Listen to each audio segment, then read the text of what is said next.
Hi అండి, అందరికీ నమస్తే. ఈ వీడియోలో పాతకాలం నాటి అమ్మమ్మల కాలం నాటి ఎంతో ఫేమస్ అయిన సొరచేప పిడుపు చేసి చూపిస్తానండి.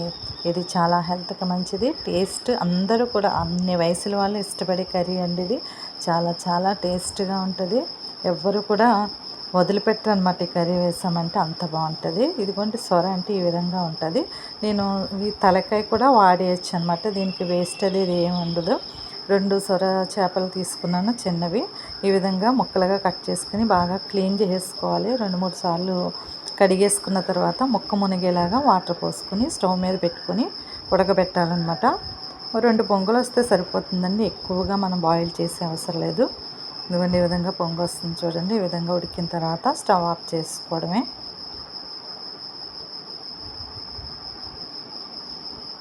ఈ చేప ఎంతమందికి తెలుసండి? ఇది సముద్రం చేప అనమాట, చాలా బాగుంటుంది.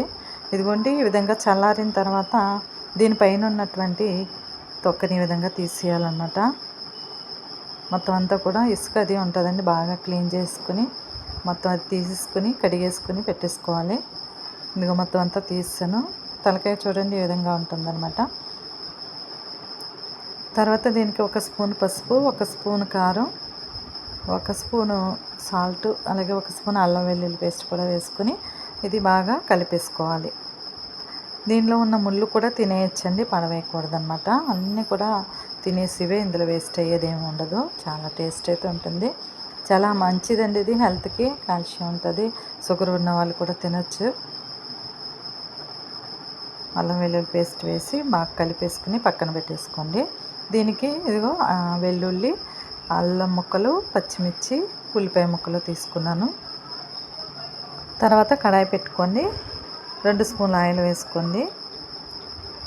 ఆయిల్ బాగా హీట్ అయిన తర్వాత మనం ఇవి కట్ చేసి పెట్టుకున్నటువంటి ఇవన్నీ వేసేసుకోవాలి. ఉల్లిపాయలు, పచ్చిమిర్చి, కట్ చేసి పెట్టుకున్న అల్లం ముక్కలు, వెల్లుల్లి ముక్కలు ఇవన్నీ కూడా వేసేసుకోవాలి.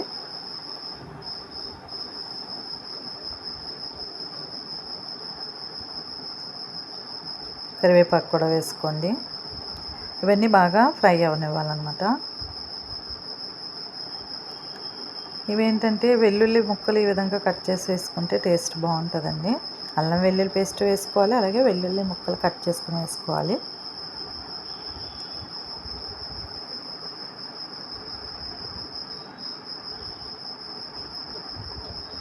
బాగా కలుపుకుంటూ ఉండాలన్నమాట, అడుగు పట్టకుండా.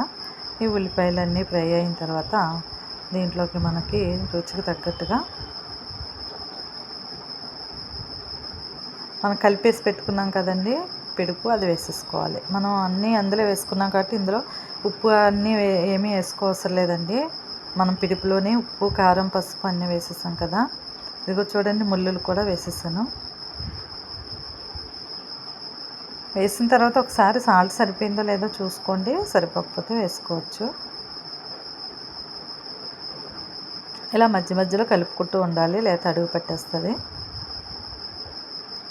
అయితే నేను లాస్ట్లో 2 ఎగ్స్ని పగలగొట్టి వేస్తున్నానండి. అయితే కొంతమంది అలా వేసుకుంటారు, కొంతమంది వేసుకోరు. స్కిప్ చేయొచ్చు ఇష్టం లేకపోతే. కాదంటే అలా వేస్తే టేస్ట్ ఇంకా ఎక్కువగా ఉంటుంది అన్నమాట.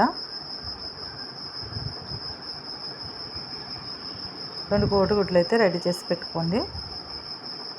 ఎందుకంటే ఫ్రై అయిపోయింది బాగా. ఒకసారి ఈ విధంగా బాగా కలుపుకున్న తర్వాత కోడిగుడ్లు అందులో వేసుకుని బాగా కలుపుకోవాలి.